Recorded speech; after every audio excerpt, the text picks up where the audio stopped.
स्वामी मृत्यु पर विधवा भत्ता आवेदन करते किंतु 3 वर्ष बीती जाइथिले मध्य भत्ता पाइबारु वंचित होई बाउंस सामग्री बिक्री करी चलुछन्ते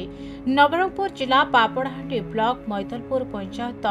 कंटासारू ग्रामर तुलसी जानी बयस 60 छुईलाणी परिवार कहले झियो ज्वाई और से आउ तुलसी को सरकारी सहायता कहले मासको 5 केजी चाउल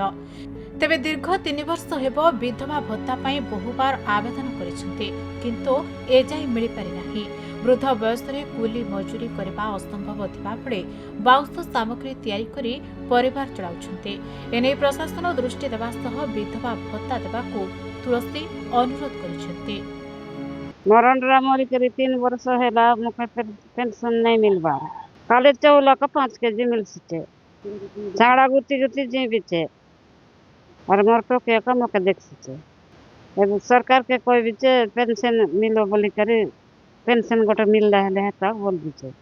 मोर बापा मरी कर 3 वर्ष हेला मोर माँ के 5 केजी का चाउल मिल सिचे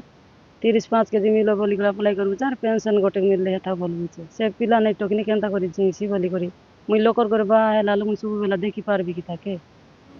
नवरंगपुर अनिल प्रभात भत्रा रिपोर्ट खबर ओडिशा।